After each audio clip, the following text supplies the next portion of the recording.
நம்ம சேனலுக்கு நீங்கள் புதுசாக இருந்தால் சேனலை சப்ஸ்கிரைப் பண்ணுங்கள், லைக் பண்ணுங்கள், ஷேர் பண்ணுங்கள். நன்றி. ஸ்ரீமான் வெங்கடநாதார்ய கவிதார்க்கிக கேசரி வேதாந்தாச்சாரியவரியோ மே சந்நிதத்தாம் சதாஹிருதி. ஞானானந்தமயம் தேவம் நிர்மலஸ்படிகாக்கிருதிம் ஆதாரம் சர்வவித்யானாம் ஹயக்ரீவம் உபாஸ்மகே. ஸ்ரீமதே நிகமாந்த மகாதேசிகாய நமः. ஸ்ரீமதே வேதாந்த ராமானுஜ மகாதேசிகாய நமः. அஸ்மத் சர்வகுருப்யோ நமः. ஸ்ரீ ஹயக்ரீவர். ஸ்ரீ ஹயக்ரீவருடைய வரலாற்றை பற்றி பல இடங்களிலிருந்து தொகுத்ததை நாம் சற்று கவனமாக பார்க்கலாம். பகவான் ஸ்ரீ விஷ்ணுவுடைய முதல் அவதாரம் ஸ்ரீ ஹயக்ரீவ அவதாரம். இன்றைக்கு பிரபலமாக இருக்கின்ற 10 அவதாரங்களும் மற்ற அவதாரங்களும் பிற்பாடு ஹயக்ரீவ அவதாரத்திற்கு பிற்பாடு ஏற்பட்டவைதான். ஸ்ரீமன் நாராயணனுடைய நட்சத்திரம் திருவோணம், ருத்ரனுடைய நட்சத்திரம் திருவாதிரை. நட்சத்திரங்களுடைய தமிழ் பெயர்களில் இந்த 2 நட்சத்திரங்கள் மட்டுமே திரு என்னும் அடைமொழியை பெற்றது. இந்த 2மே முக்கியமானது. வைணவர்களுக்கு திருவோணம் மிக முக்கியமானது. ஆவணி மாதம் ஸ்ரவண அதாவது திருவோண நட்சத்திரத்தில் அனிருத்த வியூகமூர்த்தியினுடைய அம்சமாக அவதரித்தவர் ஹயக்ரீவ பகவான். குதிரை முகத்தோடு கூட கழுத்துக்கு கீழே மனித உருவமும் கொண்டவர் இந்த நிருதங்கமூர்த்தி. இவர் லக்ஷ்மியை என்றும் பிரியாத ஸ்ரீ லக்ஷ்மி ஹயக்ரீவன் என்னும் மங்களமூர்த்தி. இந்த திவ்ய தம்பதிகளை சரணடைந்தவர்களுக்கு வாகார்த்த சித்தியை இந்த தம்பதிகள் அருளுகிறார்கள். ஞானம் சித்திக்கிறது. அத்தகைய அருள் பெற்றவர்களில் முன்னணியில் இருப்பவர் சுவாமி நிகமாந்த மகாதேசிகன். அவர் கருட பகவானின் பேரருளால் ஹயக்ரீவ மந்திர உபதேசம் பெற்று அந்த சிரேஷ்டமான மந்திரத்தை திருவகீந்திரபுரம் தேவபெருமாள் கோவில் அருகில் உள்ள ஔஷதகிரி என்ற குன்றின் மேல் அமர்ந்து ஜபித்து பகவானை நேரில் சாட்சாத்கரித்து அதாவது தரிசனம் பெற்று பாக்கியம் அடைந்தார். 4 வேதங்களும் ஆழ்வார் ஆச்சாரியர்களும் ஸ்ரீ ஹயக்ரீவ அவதாரத்தை கொண்டாடி இருக்கிறார்கள். தெய்வீக வாக் அதாவது வேத வாக் ஹயக்ரீவரின் அனுப்பிரவேசத்தால் தான் ஏற்படுகிறது என்று ருக்வேதம் சொல்லுகிறது. அதர்வ வேத மந்திரம் உச்சிஷ்ட பிரம்மமான ஹயக்ரீவன் அருளால் அவருடைய அனுகிரகத்தால் வேதங்கள் உபாசகனிடம் தன்மயமான நிலை அடைவதை தெரிவிக்கிறது.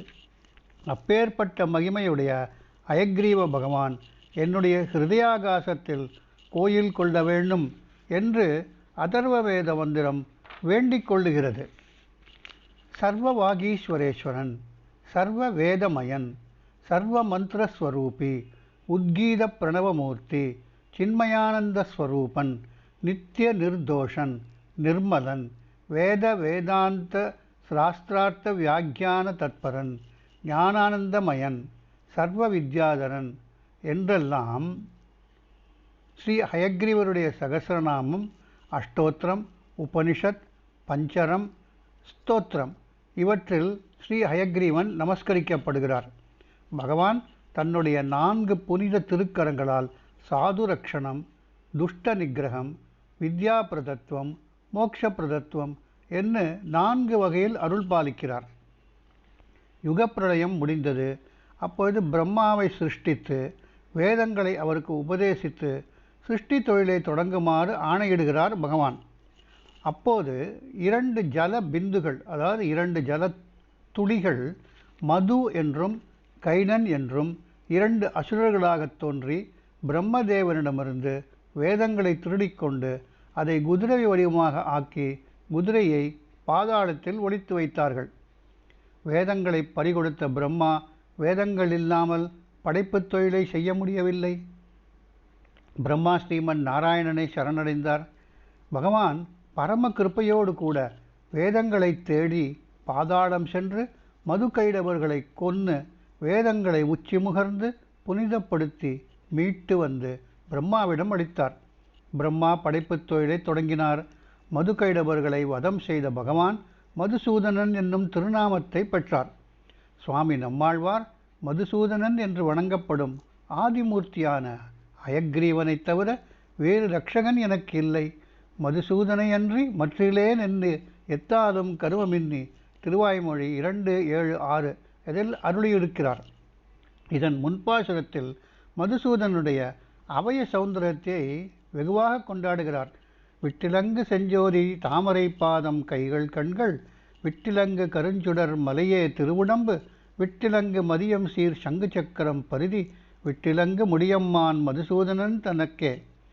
மதுசூதனையன்றி மற்றிலேனென்னு எத்தாலும் கருவமின்னி துதிசூழ்ந்த பாடல்கள் பாடியாட நின்று ஊழியோழி தோறும், எதிர்சூழ் புக்கு எனைத்தோர் பிறப்பும் எனக்கே அருள்கள் செய்ய, விதி சூழ்ந்ததால் எனக்கே அம்மான் திருவிக்கிரமனையே. இது திருவாய்மொழி பாடல்கள். பக்தரக்ஷண, துஷ்ட நிகிரக, வித்யா பிரதத்துவ, அனுகிரக விசேஷங்களை திருமங்கையாழ்வார் தமது திருவழுந்தூர் பாசுரத்தில் கொண்டாடுகிறார். முன்னிவ்வுலகேழும் இருள் மண்டி உண்ண முனிவரோடு தானவர்கள் திகைப்ப, வந்து பண்புகளை நால்வேதப் பொருளையெல்லாம் பரிமுகமாய் அருளிய எம் பரமன் காண்பின், சென்னல் மலி கதிர் கவரி வீசச் சங்கமவை முரளச் செங்கமல மலரேறி, அன்னம்மலி படையொடும் அமரும் செல்வத்து அணியழுந்தூர் நின்றகன்ற அமரர் கோவே. பெரிய திருமொழியில் பாடியிருக்கிறார். சுவாமி தேசிகன் அவருடைய திருச்சென்னாமாலை என்ற பாசுரத்தில் ஸ்ரீ அயக்ரீவ பகவானின் காருண்யத்தை மிக அழகாக கொண்டாடுகிறார். அருமறையை ஊழிதனில் காத்தார் வந்தார், அது தன்னை அன்றையனுக்கு அளித்தார் வந்தார், தர்மமழி அழியாமல் காப்பார் வந்தார், தாமரையாளுடன் இலங்கும் தாதை வந்தார், திருவுரையாய் தாம்பொருளாய் நிற்பார் வந்தார், திருவருளால் செழும்கலைகள் தந்தார் வந்தார், மறுவதற்கு மயக்குறைக்கும் மாயோர் வந்தார், வானேற வழி தந்தார் வந்தார் தாமே. பிரளய சமயத்தில் வேதங்கள் மறையாது காப்பாற்றியதையும், பின்னர் சிருஷ்டி சமயத்தில் பிரம்மாவை படைத்து அவருக்கு வேத மந்திர உபதேசம் செய்ததையும், லக்ஷ்மி வாக்ஸ்வரூபமாய் விளங்கும் சமயம் தாம் அர்த்தஸ்வரூபமாய் நின்றதையும், முனிவர்கள் மூலமாக இதிகாச புராண தர்ம சாஸ்திரங்களை வெளிப்படுத்தியதையும், நாஸ்திரிகர்களுக்கு மோகன சாஸ்திரங்களால் மயக்குவதையும், சதாச்சாரிய பரம்பரை மூலம் பக்தி பிரவத்தி என்னும் மோட்ச உபாயங்களை நிலைநிறுத்துவதையும் சுவாமி தேசிகன் விவரித்து தன் உபாசன மூர்த்தியான ஸ்ரீ ஹயக்ரீவனை நமஸ்கரித்து கொள்ளுகிறார். ஸ்ரீ தேவி பாகவதத்தில் ஸ்ரீ ஹயக்ரீவருடைய அவதாரம் எவ்வாறு சொல்லப்படுகிறது என்று பார்க்கலாம். முன் ஒரு காலத்தில் ஹயக்ரீவன் என்று ஒரு அசுரன் இருந்தான். இரண்யகசிபுவைப் போல அவன் கடுமையான தவம் செய்து மனிதர்கள் மிருகங்களால் தான் கொல்லப்படக்கூடாது என்று வரத்தை பெற்றான். தேவர்கள் தேவதைகள் என அனைவரையும் ஹிம்சித்து கொண்டிருந்தான். தேவர்களும் துன்பமடைந்த மற்றவர்களும் தேவியை போய் சரணமடைந்தார்கள். தேவி இந்த அசுரனை அழிப்பது தன்னால் இயலாது என்று சொல்லி பகவான் நாராயணனை சரண் புகுமாறும் சொல்லிக் கொடுத்தார். அப்படியே தேவர்களும் மற்றவர்களும் பகவானை சரணடைந்து பிரார்த்திக்கிறார்கள். பகவானும் மனித மிருக உருவம் இல்லாமல் குதிரை தலையையும் மனித உடலையும் கொண்ட உருவம் எடுத்துக்கொண்டு அவதரித்து அசுரனை சம்ஹரித்து எல்லோரையும் காத்து அருளினார்.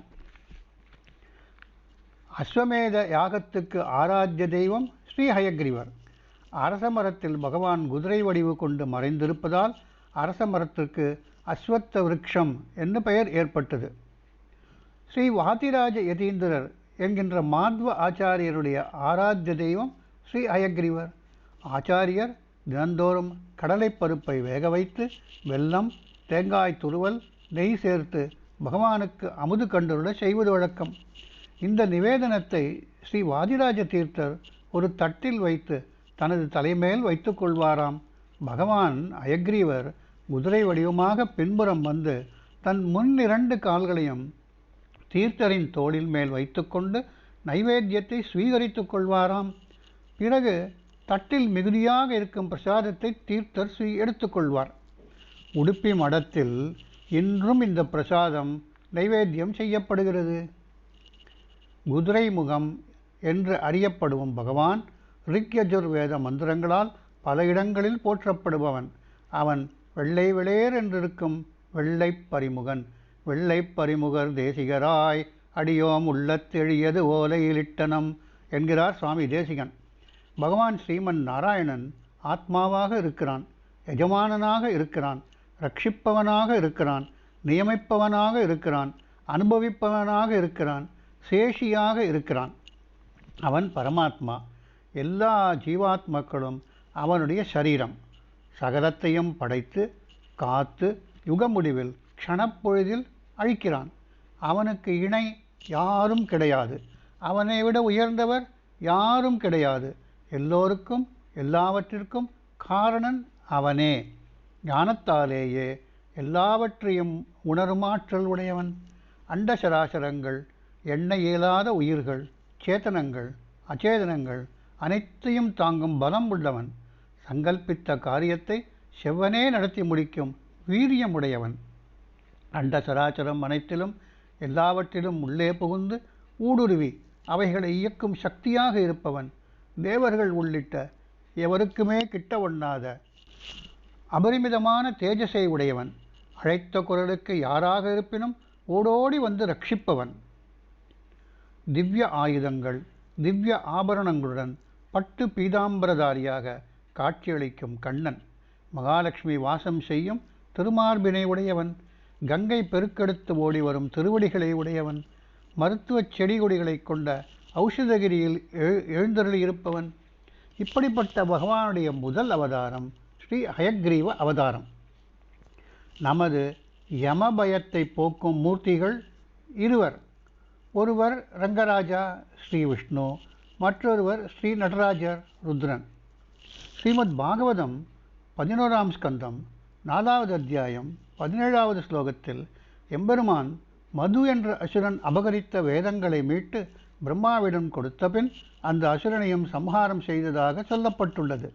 மேலும் பகவானுடைய அவதாரங்களை வர்ணிக்கையில் பிரம்மா வேத புருஷனும் யஜ்ய புருஷனுமான பகவான் அஸ்வமுகத்துடன் ஸ்வர்ணரூபியாய் எல்லா தேவர்களையும் தன் திருமேனியில் தாங்கிக் கொண்டு யான் செய்த யாகத்தில் ஆவிர்வவித்தார். அவர் சுவாசிக்கும் போது நாசிகளிலிருந்து வேதங்கள் வெளிவந்தன என்று சொல்லுகிறார்.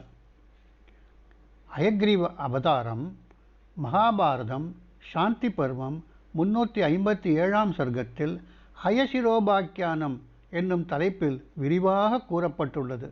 சௌனகர் பரமாத்மா ஸ்ரீ ஹரியின் மகிமையை கேட்டோம். கடலின் வடகிழக்கு பகுதியில் விஷ்ணு பகவான் ஹயக்ரீவ அவதாரம் தரித்தார் என்பதையும் பிரம்மா அந்த ரூபத்தை பிரத்யட்சமாக வெளிப்படுத்தினார். தரிசித்த பிரம்மா என்ன செய்தார் என்று தாங்கள் கூற வேண்டும் என்று சூதபுத்திரரை பிரார்த்திக்கிறார். இதே விஷயத்தை ஜனமேஜயன் பிரம்மா தரிசித்த ஹயக்ரீவ அவதாரம் எதற்காக தோன்றியது என்பதை சொல்லுங்கள் என்று வைசம்பாயனரை கேட்கிறார்.